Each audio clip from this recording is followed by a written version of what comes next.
Welcome to Paulogia Live, where a former Christian takes a look at the claims of Christians live. We're here this afternoon, at least it's afternoon for me. It might be evening or morning or some other time for you. We're doing a rare, well, not necessarily rare, but it's the first time I've streamed in the afternoon. We normally stream in my evenings. But as we've mentioned on this channel, we're taking some experimenting. Going to try different times, we're going to try different formats, we're going to try all kinds of weird things, and this is the first one of these. But this stream was originally scheduled, at least in my head, to be last Friday. But I was fortunate enough that my daughter came and visited me for the very first time in the new Paulogia domicile, I guess you would call it, with Shannon Q in Nova Scotia. So I had one of my kids here. So sorry, guys, my kids take priority. And that was a great time and it was awesome. But just because I took a weekend off doesn't mean that the internet took the weekend off. And we got some doozies for you. We got some strange stuff. We got some exciting things. And it's all centered around me. I guess my name is on the channel, but I try not to talk about me too much, but it's going to be kind of a me-centric episode, so I hope that's okay. For those of you who are new to Paulogia Live, we do have kind of a format that we follow at this point. And that is that the first part of the show is me taking topics that I get from either you guys or things that have made me angry, made me mad, made me say, made me wonder about stuff that happened, as I get along. So those are some predetermined topics, sometimes Twitter, sometimes video. We respond to those. And then in the second half of the show, we take your chats and super chats and we talk through those. So if you have questions, if you want to talk about theism, anything we're going to talk about today, drop a super chat in the chat. And the second half of the show is dedicated to having those conversations. And hopefully the first part of the show gives you some good input and thoughts about the kind of things that you might want to talk about. But it's not just all about me all the time. We do want to have lively discussions here, and I want to think about what you guys want to talk about, especially on this live channel where we can be a little more flexible. So I've set up an email address, live@paulogia.com. If in the course of your day, as you're surfing the web, which is not a phrase that anyone uses anymore, or if you are on Twitter or Instagram or on YouTube and you see videos or something that you'd like me to respond to, drop me a line at live@paulogia.com, and sometimes we will address those.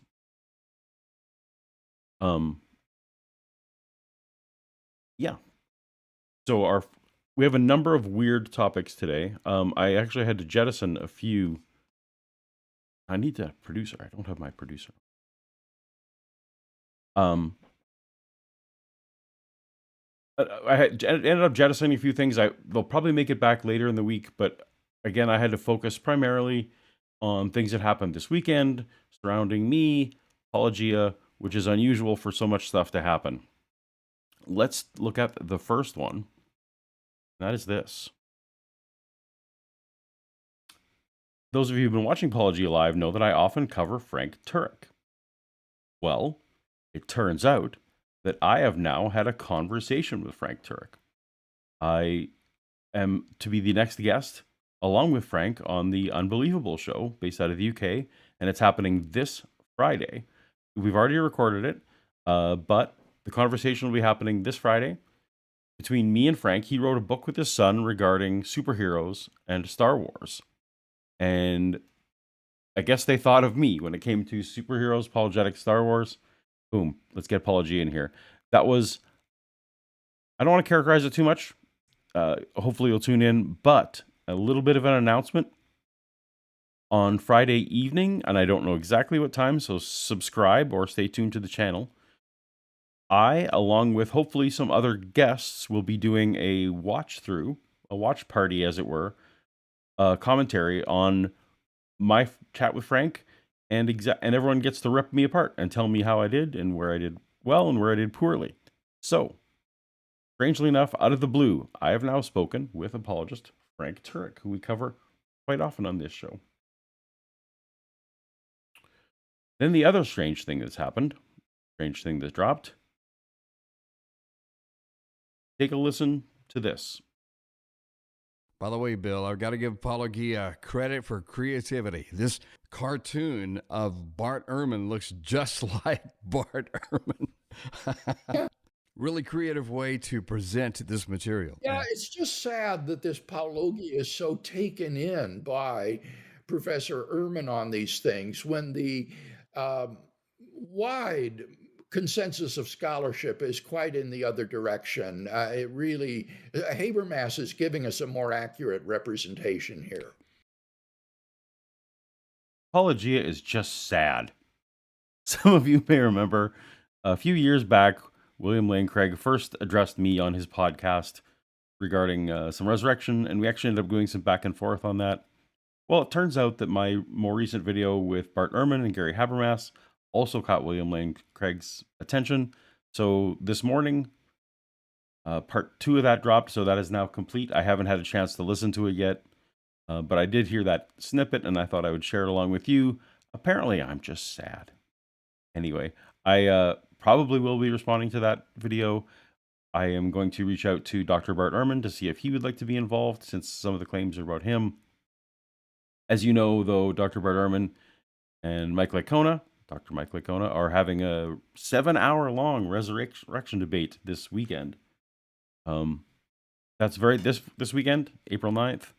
And so I'm sure Bart is not up for tackling William Lane Craig this week. We'll see how he feels after the debate. If those of you if you're interested in the debate and you haven't signed up, you can actually help my channel by going to tinyurl.com/Bart debate, B-A-R-T, debate. And you can actually sign up. If you sign up that way, it helps me in the channel, so that's cool. So we've had Frank Turk, chat with him. William Lane Craig this morning decided to poke me. And then 3 times in the last, I think, 9 days-ish. I don't know if it's 9 days. It's 9 to 12 days. 3 out of Kent Hovind's last videos have been about me. A lot of you know Kent Hovind. You probably saw my video, or you possibly saw my video called If I Debated Kent Hovind. And Kent responded to that not once, not twice, but 3 times. And so we're going to go through a bit of that today. So I had to jettison all the other things we had planned because Kent likes to talk. So as we respond, I want you to take note. Paul. Oop, went too far.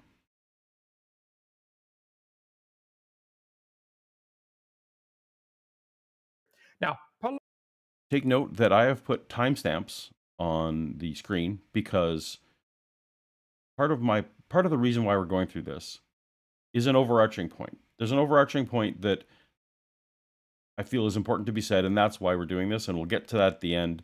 There's a bunch of bumps and hills along the way, though, and I hope you'll stay with me for it. And some of it is going to be weird and petty. The reason my hair is weird today is because I thought I would actually kind of do my old Paulogia style haircut that I had when I started this channel. My hair is way too long for it, but Kent doesn't think I have a comb, so I thought I would just, instigate that a little bit more. There's a bunch of things going on here, but stick with me. This is going to be slightly longer than normal, but I edited out most of what I said and a lot of the superfluous stuff, and that's why I put a timestamp on the screen, lest anyone think, Kent in particular, that I edited unfairly or something. You can check the time on screen and know exactly when I made edits and check me on that, because that's part of what's going on here. That's part of the debates. Let's hear. So this happened a couple weeks ago on Wednesday, the first Paulogia Whack an Atheist Wednesday. Paulogia, your turn. Get your helmet on, son. Okay. This is the image, Paulogia, muscles, and deep voice that he wants all to imagine as him. This is the real Paulogia. Now, will this thing automatically play the audio that... Tell us a little bit about yourself before you start. Sure. My name is Paul. I run a YouTube channel called Paulogia, and I'm a former Christian. I'll rewind that a sec so you can get the juxtaposition that he intended you to have. But that was a really weird... that was an old debate I did, I think in 2018. Not debate, it was just an interview. And I just think the framing is really weird. I'm not quite sure what was up with this framing. You'll notice in the audio that it's rather choppy. I don't know if my internet connection was bad for the interview or if perhaps the person who was interviewing me had bad internet connection, but it's actually kind of distorted and not very clear. There's hundreds of hours at this point of me online talking in just face to face in person. So we could have picked anything, but this is what he picked. Before we get started. Sure. My name is Paul. I run a YouTube channel called Paulogia, and I'm a former Christian. Kent Hovind was once a golden. Anybody seem like he made his voice deeper and added a bunch of muscles on himself? Let's try that again here. Oh. Let's see. How do I? Try. There we go. Tell us a little bit about yourself before we get started. Sure. My name is Paul. I run a YouTube channel called Paulogia. Sure. My name is Paul. I have a channel named Paulogia. And I'm a former Christian. Kent Hovind was once a golden star. Kent Hovind was once a golden star. See, I have a different reading voice, and I have a different conversationalist voice, but I don't deepen it. And I don't really care. Kent has talked about this for years. I've never really addressed it because the first time he did it, he actually chipmunked my voice in his before clip and the after clip. This time he just found a really bad clip. This is sort of to ultimately will prove a point, I hope, if you bear with me. Of the young earth creation movement back in the era of VHS tapes. And I'm a former Christian. Golden star of the young earth creation movement back in the era of VHS tapes. Seems to me like he added a few muscles and deepened the voice a little bit. That's Deepened okay, the voice a Paulogia. little bit. We understand completely. Okay. Okay. So again, I haven't addressed this too much before, but just for the sake of being petty, because this is a petty day on a lot of petty reasons, what kind of hit me the most was that yesterday he went on his stream and he's talking about a boot camp that they're going to have in July where you can come to Dinosaur Adventureland and spend several days at a camp type setting and learn from them. And he's looking for musical acts to perform at his Dinosaur Adventure boot camp. Here, the Redeemed Quartet, a Mennonite group. I was raised Mennonite in East Peoria, Illinois for about 7 years as a kid. I was born Mennonite. I was raised Mennonite. I'm still considering myself an ethnic Mennonite. Hint. So your 7-year stint, that's cute. That's fun. But Mennonites are Mennonites. Let's hear it. Okay, I wanted to play this one. I heard these guys, and Once a Mennonite, always a Mennonite. is it? I'm just going to play a little bit of it. I once was lost in sin, then Jesus took me in. Then a little light from heaven filled my soul. It bathed my heart in love. He wrote my name above. Just a little talk with Jesus make me whole. Now let us have a little talk with Jesus. Let us tell him all about our troubles. He will hear our faintest cry, and he will answer by and by. Now when you feel a little prayer will turn, and you'll know a little fire is burning, you will find a little talk with Jesus makes it right. Hey, man, I love that. He's read I believe talk with Jesus makes it right. Hey, man, I love that. He's one of the low-downest guys I've heard in a while.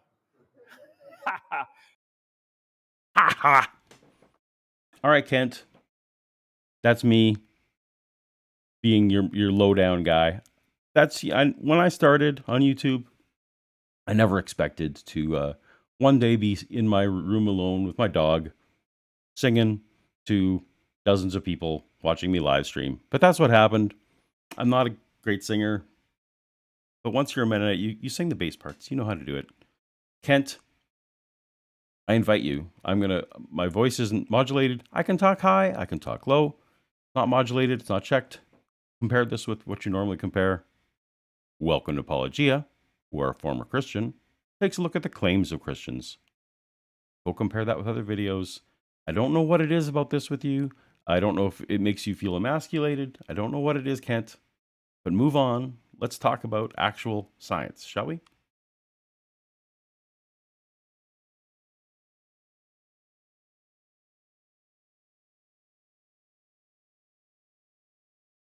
Come on.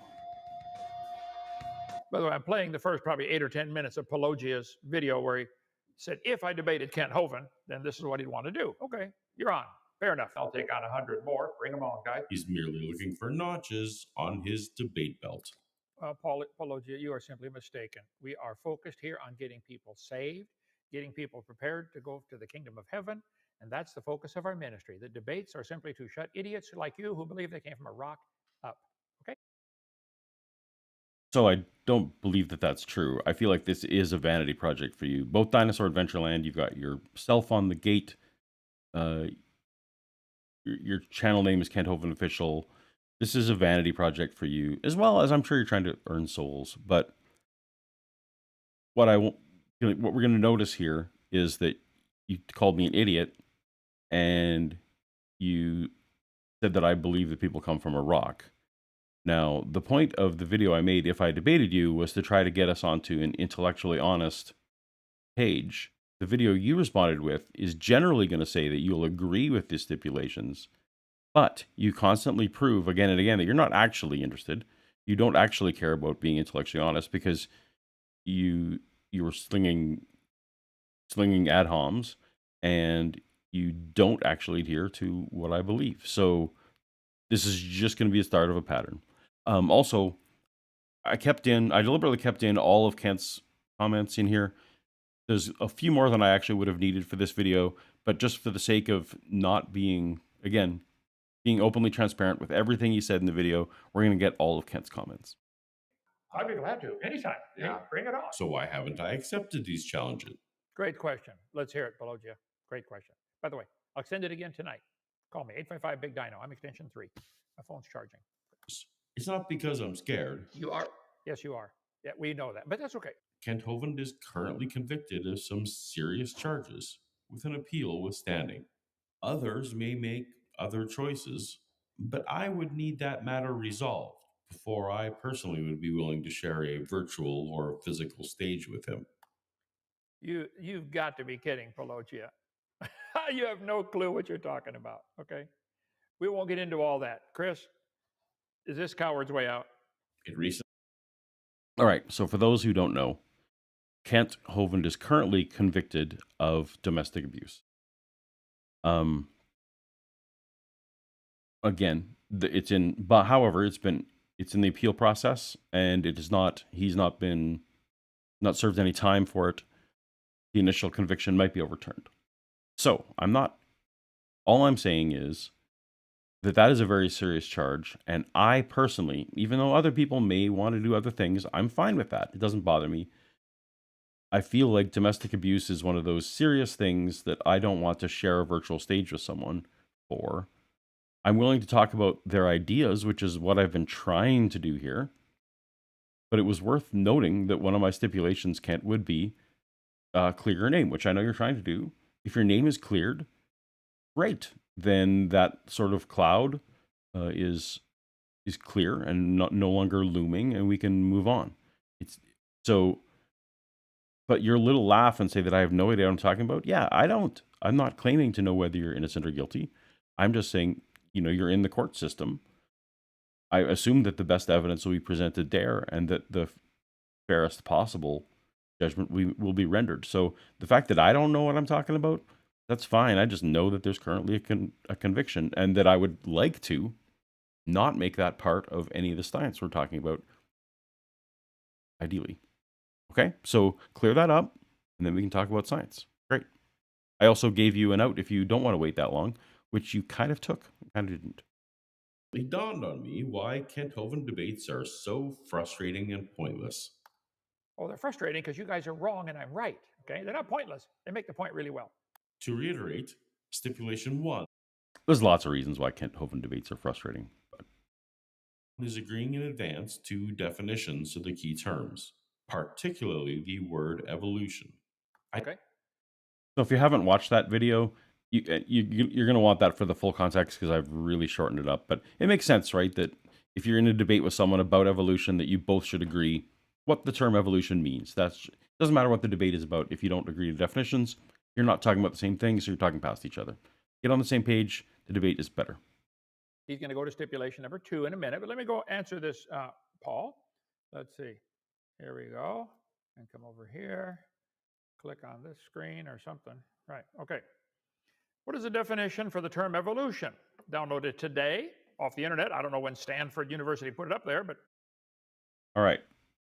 So I know you can't read it super well, but Kent doesn't know when Stanford University put that up. It literally says on the screen, August 7th, 2017.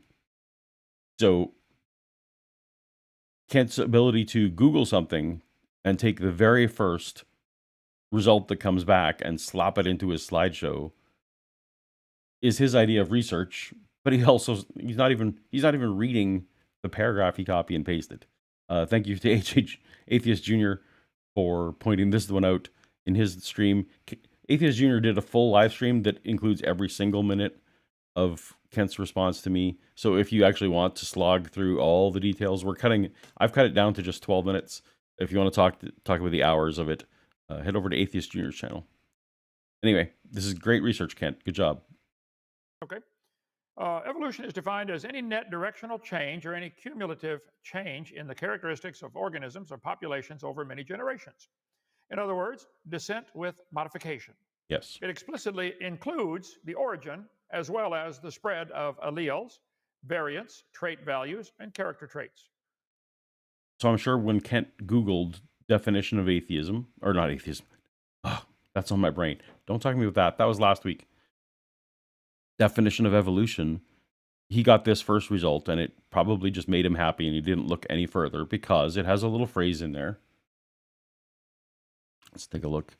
It includes the origin. So part of the reason why I wanted to stick to biological evolution is that Kent often in his debate retreats to things that have nothing to do with biological evolution. But then he went and he found this precise definition in his very first results that includes the origin. So I'm sure he was thrilled about that. But let's take a look.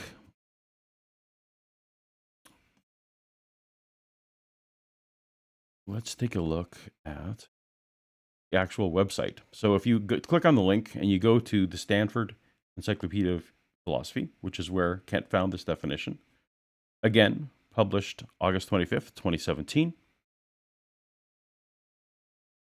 It includes definitions of evolution. Now, I understand, and most people should understand, that science is a subset of philosophy. That's why a scientist gets a PhD, a philosophical doctorate. And biology is a subset of science. So technically, biology is a subset of philosophy. And so this could be relevant, but a philosophical definition is not what we're looking for. We're looking for a biological definition. If you look at the page, again, that Kent didn't bother to read, the definition of evolution given at the outset of this entry is very general. There are more specific ones in the literature, some of which do not fit this general characterization. Okay, Kent, so lots of them don't. And then here's a sampling. So this article, which is quite long, goes on to sample various definitions from various places. And it compares and contrasts them against each other. Now, the one that Google ends up putting on the front page of the search page is not this one from Fujiyama from 2015, which I would agree with, is changing the properties of groups of organizations over the course of generations. Cool. It says, note that this definition is in conflict with one from John Endler, where it says, evolution may be defined as any directional set of change, blah, blah, blah. And then ... it explicitly includes the origin. So Stanford included this definition specifically to say that this one from Endler from 1986 conflicts with the more modern ones. Now, if you watch my video, you'll notice that what I ask for specifically is that if Kant needs to appeal to textbooks, which I wish he wouldn't, I wish he would just appeal to science, that they be from 2002 or newer, because I want them in the last 20 years, and that they be college level. So what's the first thing Kant does? He Googles something and finds a quote from 1986 that he sees that he likes and runs with that. That's the kind of thing that we get from Kent Hovind. Paulogia, I'm assuming you would agree with Stanford University. Let's see. That's their definition. I agree with Stanford University on some things. I agree that that article talks a lot about the philosophical definitions of evolutions, which includes all kinds of evolutions that are not biological, including of consciousness and various kinds of things. So Stanford University as an authority doesn't make sense unless you look at the context of the article, which everyone should do, including Kent. Allele is a short form of the word coined by the British geneticists used in early days of genetics to describe a variant form, a variety. For instance, there are yellow ladybugs and red ladybugs. They have different allele, okay? Allele frequency, okay? How are alleles created? New alleles can be formed as a result of mutations. It is the ultimate source. Something is mutated, got a new allele. Okay, let's see. The genetic drift, the founder effect. Let's see. Gene frequency change due to a few individuals starting an isolated population. Founders carry some, but not all, alleles of the original gene pool. So a red ladybug gets blown over to an island, and now you got a whole population of red ladybugs. That happens, I guess. I mean, I would go along with that, right? So I collect biology textbooks. I don't know if I have any college biology textbooks from the last couple of years. I got quite a few college and high school biology textbooks, but yeah, he's agreeing again. He's acknowledging essentially that most of the stuff he pulls from is not within the last 20 years and not at the college level, because he can't pull one off his shelf that fits those criteria, those very, very basic criteria. They say life has evolved on Earth. Now, this is what bothers Paulogia. Okay, so that last one, if you look at the reference, it's very tiny on screen. It was from 1986 again. Now, what Kent is about to do here in the video is go off on a 35-minute tangent, which I will not play for you, and I don't remember if it's 35 minutes. It's around that, where he gives his, so he agrees that he's going to go with he's going to find a definition of biological evolution that I agree with, but then to his audience, he wants to present, here's what the real evolution is, and give his 6 definitions, the cosmological, the chemical, all the various things that he thinks are evolution that have nothing to do with biological evolution. So he just basically is skipping over, and he's going to agree for the sake of the argument with me, but he still presented the full argument that he always gives all the time to his full audience. So we're skipping that, la-di-da, and going on to stipulation 2. And I'm going to show you why. And then, Paulogia, I'm going to grant your wish. Get ready, okay? Get ready to blow out the candle. Stipulation 2 would be a bit of a give on my part. For the sake of argument, the debate would assume that a personal deity was the creator of the first replicating molecules of life from non-life. I would agree, for the sake of the debate, to a designer. And I'm going to give you self-replicating molecules, 25 of them. Should I give him 30? So again, he starts actually okay. He skips over the theological evolution angle that I'm going to go there. He'll talk about it more, but he actually grants. So he's going to grant me self-replicating molecules, which is great, because that would be sort of, I don't know how you would define abiogenesis specifically, but the end result of self-replicating molecules is good. It's a good place to start. I think it'd be adequate for a debate that he and I were to have. He's going to stray from this. Big surprise. All right, 30, bacteria. Paul, go ahead. Oh, he switched already. He went from self-replicating molecules to bacteria. He's going to give me 30 bacteria. Well, we don't necessarily think that bacteria are the common ancestor of everything, but self-replicating molecules are. Again, so Kent can't help but slip into his straw man, which is concerning if he wants to agree to this debate with me. This would accomplish several things. It would appropriately keep abiogenesis and anything prior out of the debate. And I know why, Paul. Anybody else know why he wants to keep that out of the debate? Because it doesn't happen. It's not science, and you know it. I want to keep it out of the debate because it has nothing to do with common ancestry, which is the only thing I'm interested in debating with you. Well, the only science thing I'm really willing to debate with you. But common ancestry, that's all I'm interested in. So all the rest of that stuff has nothing to do with common ancestry, so we're not debating it. But I'm going to, just for you, first four, we won't talk about them. Good. I may mention in the comments later that you couldn't handle those four. Of course you are. Nobody can. Nobody can. But I'm going to give you 35 bacteria. Yeah, okay. It would also keep the focus on the actual evidence. How? I'm ready. Focus on the actual evidence of how you turned a bacteria to an elephant. I would like to see that. Of course, that's not what we think happened. So his acknowledgement that he wants to agree to a definition is already out the window, but maybe he hasn't figured out what the definition is yet. See where he goes. I'd like to see that. Show me how it happened. I'm Canadian, so my influence on the American education system is negligible. I think I may have skipped over me saying what the third stipulation was. The third stipulation is essentially that. Actually, I think I did get to it. Let me see what is happening here. Paul, I have some Canadian textbooks and. Oh, no, I don't. So, one of the things that Kent does in his debates when he's losing is he cycles back to what is or isn't taught in textbooks. And he may agree to a certain point in the debate, but he'll backtrack that that's not what's taught in the textbook, and he'll bring up his ancient textbooks from who knows where, written by who knows who, and point out that something in there is something that he doesn't like, or that I wouldn't like. It isn't necessarily reflective of modern science and want. He derails the entire debate to talk about what's being taught at schools, which I'm not interested in, because if common descent is true and accurate, the fact what is taught about common descent in schools is not reflective of what's true necessarily. So I didn't want to give him that escape route to run and hide to. Collection, it's in your textbooks too. And you love it. You intend to keep all the Big Bang stuff in there, don't you? You wouldn't. No, again, because Big Bang has nothing to do with biological evolution.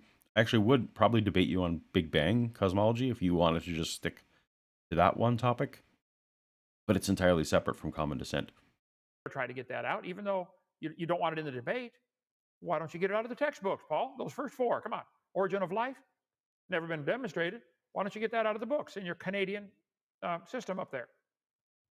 But more importantly, I'm sure Kent would agree. I wasn't planning to talk about this, and I didn't mention it then, but I actually want to. I think it'd be interesting to find out exactly how many hours of evolution that any kid is taught, both in Canada and the States. I know I saw a study at one point when I was deconverting about exactly how many hours in practicality are taught, and it's hours. Even for someone who goes through 12th grade biology, the amount of time spent on evolution is like a couple days at most, and is usually a matter of like 2 or 3 course hours. All that fuss that Kent gives about, in the life of a student, they're taught for 2 hours about evolution. We're not ruining their life that way, even if evolution was the most incorrect theory, which it is not. What is or isn't taught has no bearing at all on what's true. Well, I think it's important that kids be taught the truth. You don't think, what if your schools were teaching 2 + 2 is 5 and messing the kids up from kindergarten on?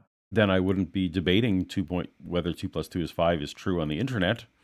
I would be focusing on what's being taught at school, because ideally we would have all agreed that 2 + 2 = 5. Whether or not we should take evolution out of biology texts of students, you first need to decide and affirm whether or not is it accurate and correct. That's the first step, not fighting about textbooks as the first step. Textbooks is the last step. They're usually decades behind. Don't you think that would be hard on the rest of their education? If you start off lying to them in kindergarten, first. By the way, Kent, if you really were raised Mennonite like I was, you would have got no evolution training much as I did. So, and that messed both of us up in different ways, but it messed both of us up. and say dinosaurs lived millions of years ago. You start off lying to them like that. I think it is important. But for you, we're going to skip it, Paul. Call 855 Big Dino. I don't have my phone, extension 3. I'll schedule you a debate soon as possible. We could even do, would you guys, tech guys, come in and film it if we did it? Couldn't do it at 7 o'clock because we're tied up. We could do it at 3 o'clock in the afternoon. Yeah, anytime, Paul. Please call. Perfect. That's it. Pretty easy, right? After Kent clears his name, we have 3 rules from him. Wait, after I clear my name? Oh, he's talking about the Cindy thing? Oh, brother, you coward. There's nothing going on there. It's going to be fine, okay? If there's nothing going on there and it's going to be fine, then great. Then it'll all get cleared up and you and I can have this debate. I look forward to, if the courts and everyone is wrong about that, that would mean you're a better person than I think you are. So that would be great.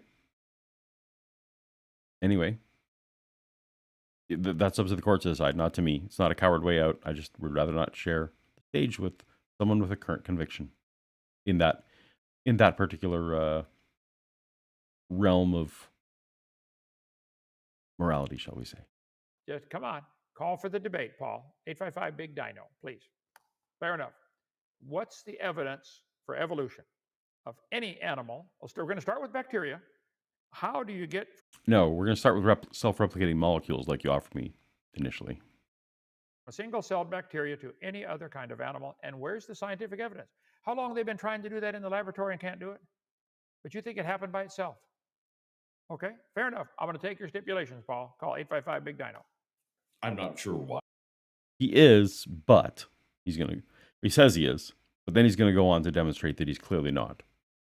The cartoon bothers you so. Oh, it doesn't bother me. I think it ought to bother you that you have to do that. You make yourself into a... This is me. I'm live all the time.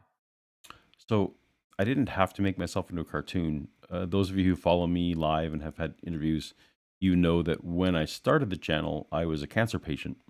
And I didn't look healthy.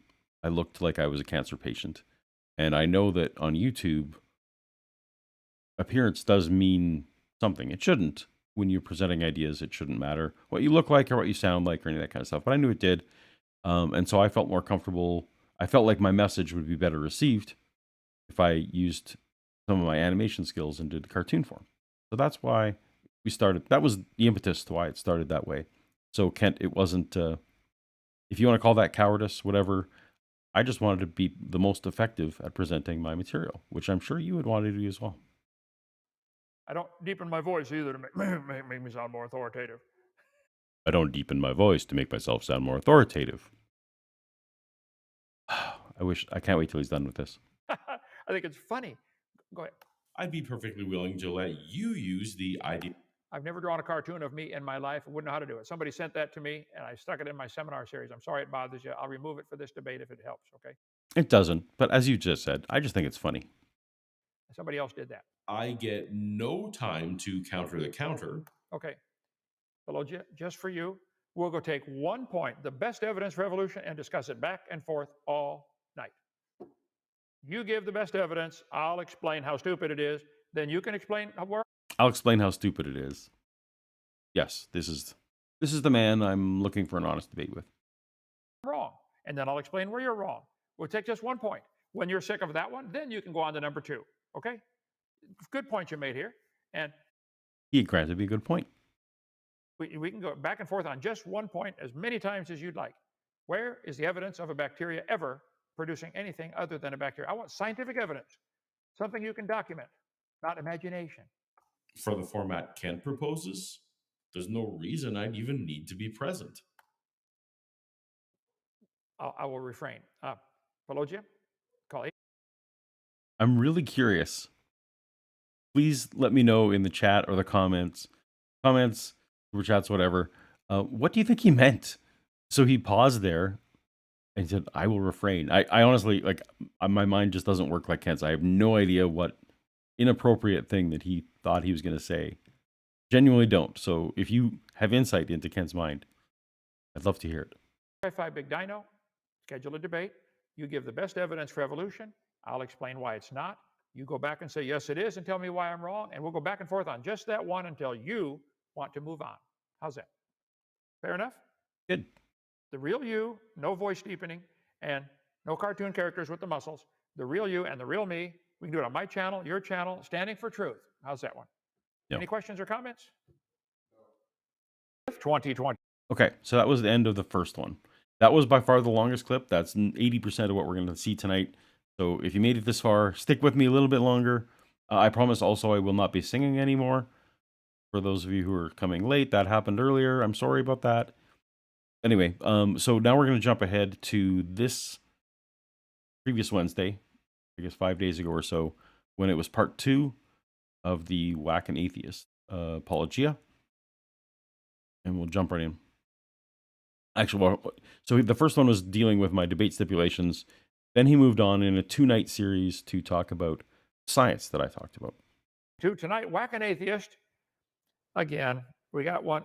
Paulogia just doesn't get it. So we're going to keep going. Paulogia, you should do like Simon Dan has done. We whacked him a couple times. He finally switched over and started talking about flat earthers instead. You should switch to flat earthers, or maybe, moon is made of green cheese, or, do something besides creation. So those of you who are familiar with my channel, very little of my channel these days is about creation and evolution and those kind of topics. Most of my channel these days is dealing with general apologetics about the existence of God and the resurrection of Jesus. Is that what you'd like me to go back to, Kent? Because I'd be happy to do that. In fact, I'd be happy to debate you if we can get all these other stipulations worked out. I'd rather debate you on the existence of God or on specifically on the resurrection of Jesus. I think that would be amazing. So if that's what you prefer that I do, I can leave creation to those. There's a lot of people covering it really well. Wrong. You're on the wrong side. Paulogia, you said in your video you did about me, if I debated Kent Hovind, why won't you? Come on. 855 Big Dino, extension 3. Talk to you anytime, Paulogia. You said the 3 best evidences for evolution are endogenous retrovirus insertions. We covered that last night pretty carefully. Tonight? So that was last Wednesday that the video was playing. The night before that, he did a video that was clearly addressed to me, but without my name in it. That was, are endogenous retroviruses evidence for evolution? Very non-subtle timing, given the series of videos that he did, and given that the very first evidence I present was endogenous retrovirus. And so, I wanted to give you just a brief, just a couple minute, actually less than a couple minute, take on how that video went. And he was joined by Matt Powell, who lives on his compound now. I got red on. We're going to handle the topic, are ERVs evidence for evolution? So what are they? Do endogenous retroviruses, ERVs, support common ancestry? Answers in Genesis has a great article. So Kent famously is not prepared to talk about endogenous retroviruses. So when he was going to have his standalone video about endogenous retroviruses, what did he do? He Googled it. He found an article from Answers in Genesis and an article from ICR that he's going to roughly pull a few things from. And then, well, let's play a little clip here. AIG.org. What is an endogenous retrovirus? Anyway, ERV. Endogenous retrovirus can turn into those terms evolutionists hide behind. So he's going to read the definition of endogenous retrovirus from the Answers in Genesis article, rather than play my video or anyone's video of someone who is advocating that endogenous retroviruses are evidence for evolution. This is just the best way to make a straw man. Don't cover the video that is the proponent of it. Find an article that's against it and let that article define what it is. Answers in Genesis defining endogenous retrovirus as a phrase that evolutionists hide behind. That's super careful or helpful. Good job, Ken, and Answers in Genesis. And this is where none of that other stuff bothered me. All the other stuff that was happened up until this point, but the fact that Kent is not, when he's pretending to cover the points that I cover, he's not using my points. There's a reason why I do response videos, is because I don't want to be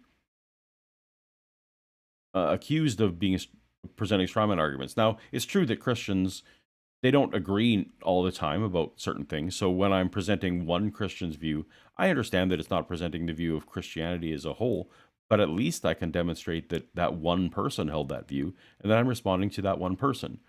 What Kent is going to do on all three of these, mostly 1 and 3, is present his own version of it and then defeat it. All the while talking to me about how he's going to be honest in a debate with me. Call me weird, but I don't think that those two things mesh. To try to prove they are right. And then you said the All right, so I just gave you that 90 seconds of taste of his ERV video. Go check it out for yourself if you want, but at no point does he play a single second of myself or Stated Clearly or Conspiracy Cats or anyone who has advocated for ERVs with him in the past. He just gave his own definitions, read some articles from other people, and declared himself the victor. You're going to move on to number 2. fusion of human chromosome number 2. I keep asking you, evolutionists, what's the best evidence for evolution? You gave this one, Paulogia. I You did? you have to know better by now, okay? No. Then you said finding Tiktaalik was evidence for evolution. We're going to skip up to 40 minutes and 30 seconds and watch his video right. If I debated Kent Hovind. So I actually give him a little bit of credit here. He actually did, for the very first time, admit that he was skipping ahead a massive amount of my video, which is kind of in the spirit of me putting the timestamps up. It's okay to skip parts, but he's not going to be honest about it. Right here. Okay. The fusion of human chromosome number 2. You think that's evidence for Of human chromosome 2. Kent insists that science is limited to that which is observable, testable, repeatable science? There. Institute for Now, I do want to make sure I do give some credit. So that clip went on a little longer. He did play a bunch of my human chromosome 2 evidence. With ERVs and with Tiktaalik, he played not a single frame, not a single sentence. At least on this one, he played a little bit and gave it. So I will give some credit, and I don't want to misrepresent him by saying that he played none. But again, it was hilarious. What he did to fight human chromosome 2 was, again, he found the first article he could find in the creation search engine and essentially spent about half an hour, 20 minutes or so, reading this highly technical genetic article that he clearly didn't understand what he's saying, and nor did the audience, because he didn't read it in a compelling fashion in the way that he normally does. He prides himself on making things understandable to 3-year-olds, but not this. This one he's just reading. Let's get a taste of that. Creation Research, ICR, did a great article about human chromosome 2 fusion never happened. You can read it by Jeffrey Tompkins if you like. I talked to Frank Sherwin there today a long time. Okay. Just because he mentioned his name, and I will get to the reading of it. So I haven't read this article yet. What we're doing today is for me talking about how dishonestly Kent is wanting to frame this debate with me, if should it ever happen, and how he's clearly not going to abide by the spirit of what I want to happen. Jeffrey Tompkins, who we just mentioned, wrote this article. Some of you who've been watching my channel a long time may remember the very first Shannon Q appearance on my channel, which was a video regarding chimp DNA and comparing chimp DNA to human DNA. And a lot of the work in that video was done by Jeffrey Tompkins, who created all these articles surrounding some bugs in some genetic software that ended up creating some favorable data results, relying on the bug that was eventually fixed in this software. And that when you go through and you find when the software was patched to fix the problems, all of the results that Jeffrey put forth went away. They were no longer valid, but it didn't matter that all these other creation institutes, including Kent, still relied on the little window of time where there was a software bug to misrepresent the comparison of chimp DNA and human DNA. That's go check the video for the full details. That's a really basic, crude summary. But I don't trust Jeffrey Tompkins. If that's who wrote this article, I'm skeptical. Now, he may have written, this might be a great article, but I doubt it. I think that most of the scientific community agrees that human chromosome 2 has a fusion. And one article in ICR saying it doesn't, I'm not tucking my head in shame just yet. friend of mine who works there at ICR.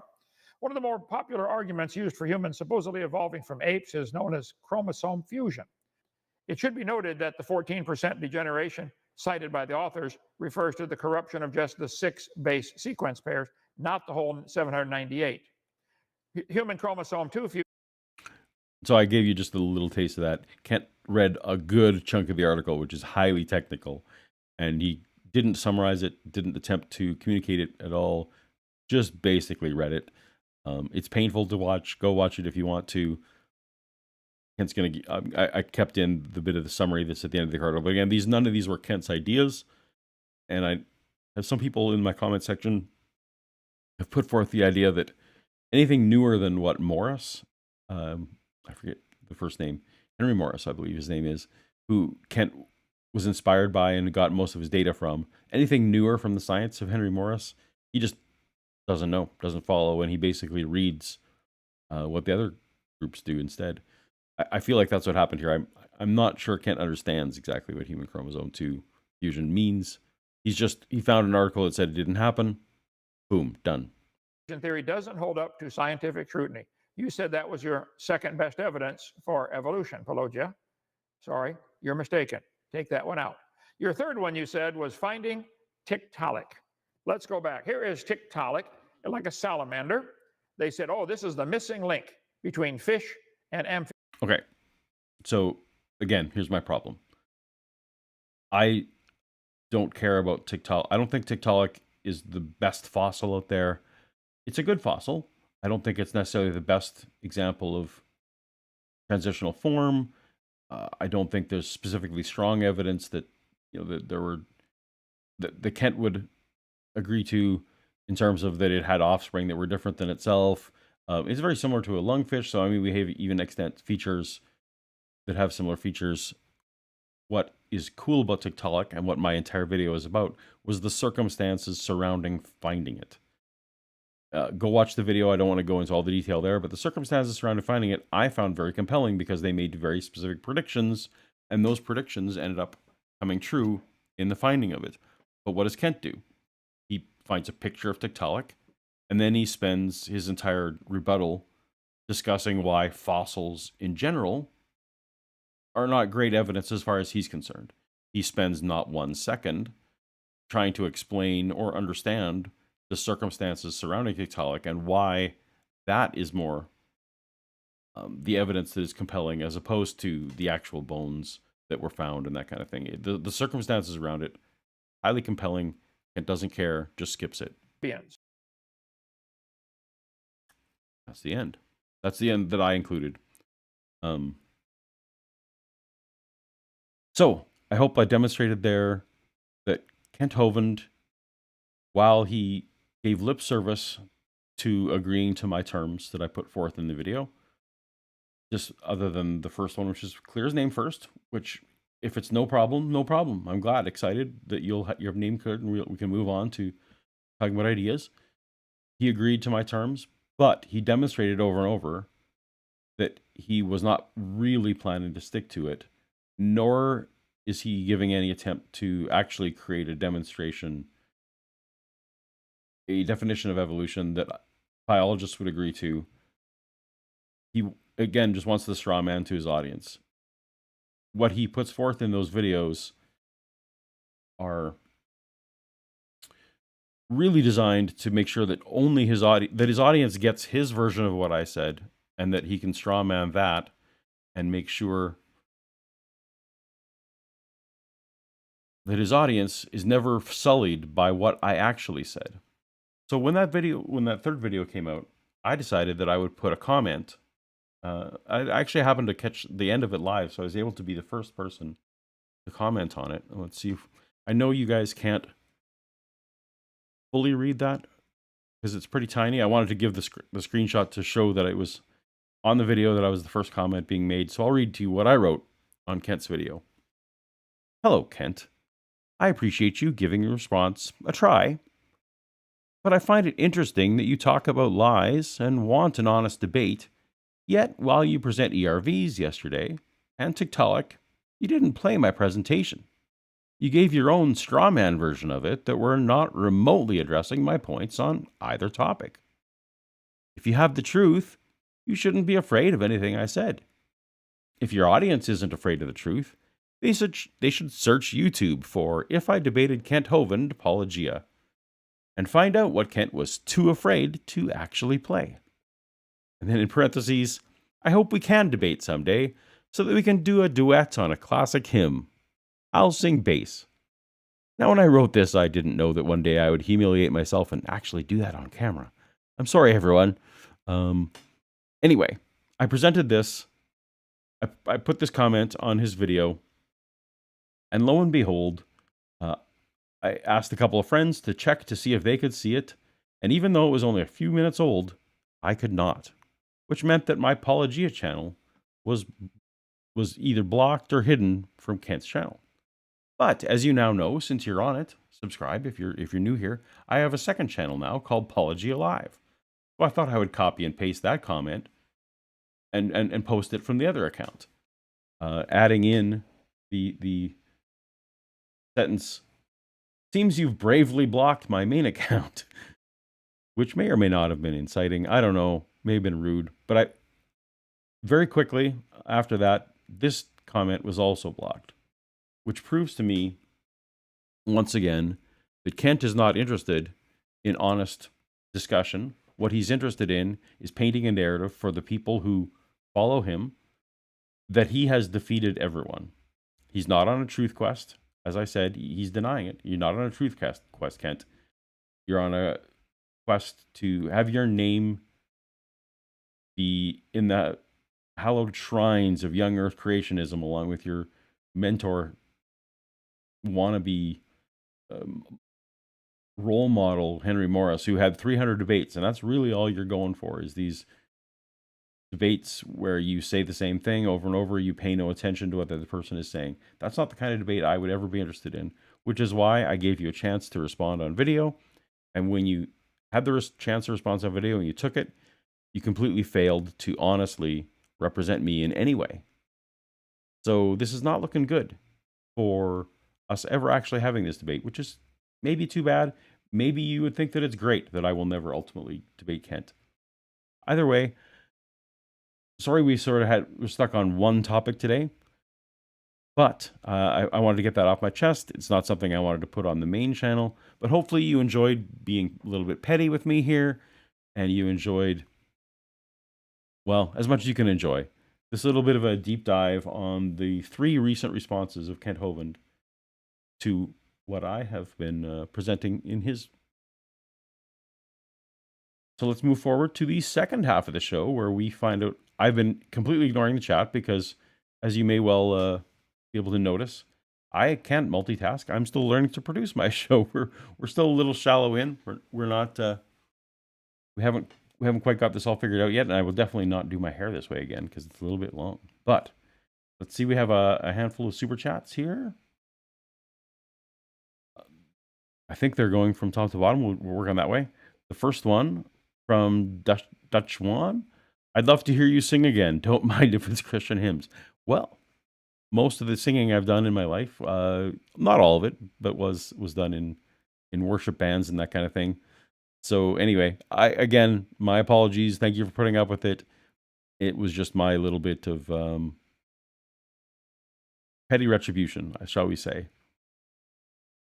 A Windworker's Wisdom sent $5 super chat. Thank you. Thanks for making Kent's nonsense more bearable by criticizing it. Well, you're welcome. That's pretty much the only way to handle this stuff, is to criticize it. Oh my, Godless Engineer for $5. Sing, I can brown, I can be brown, I can be blue, I can be violet skies, I can be hurtful, I can be purple, I can be anything you like. I can be brown, I can be blue, I can be violet skies, I can be hurtful, I can be purple, I can be anything you like. And I can't sing the higher parts, the Will Ferrell part. I had to work really hard when I was a kid to, and I guess this is the word. I can be brown, I can be blue, I can be violet sky, I can be hurtful, I can be purple, I can be anything you like. Yeah, I'm way out of practice. Apologies, but for $5 and my good friend Godless Engineer, I'll humiliate myself. When I was a kid, I was 11 when I got kicked out of the children's choir because my voice changed. And when you're a Mennonite kid, pretty much children's choir is your social outing gathering. So that was really devastating. Fortunately, my dad took me aside and helped me to create my range a little bit higher in order to get a little bit of falsetto. And eventually I can be a serviceable tenor when I need to. And that's how I got through Bible school, pretending to be a tenor when I'm really a bass. Again, I don't understand why Kent is obsessed with this. I don't know if it emasculates him. It's weird. All right, Bill Ashby for $5 says, "Yay, I got to see Paulogia live. Thanks, Paul, for doing a great stream at a good time for those of us over the pond with normal sleep schedules." Well, you're very welcome, Bill. On Friday's stream, which if you caught the whole thing, we're going to be here Friday evening, my time, looking at myself talking with Frank Turek. And I'm hoping, fingers crossed, that there will be a few people from across the pond joining me since Unbelievable is a UK-based show. It seems only fair that we have some UK-based people chatting with me. So I'm hoping that will work out. But we will stay tuned for this channel for further announcements, and we will know what's going on there. If I'm reading this correctly, and it's entirely possible that I am not, but that is the extent of the super chats for today. Probably because, Kent Hovind doesn't exactly inspire a lot of thoughts and debate. Hopefully you guys had a good time in the chat. Hopefully, thank you so much for all my moderators and for people who are looking after me there. If you have suggestions for mods, I don't have a lot at this point. Maybe leave me a comment if you'd like to be a volunteer for that, or if you would like to perhaps nominate someone else to make sure that the chat's going well. I trust that it was. I trust everyone was kind to each other. Anyway, that is me signing off for this Monday, April 4th in the afternoon, an afternoon experiment. Let me know in the comments how it was, and take care of each other. Be well, be kind. Later.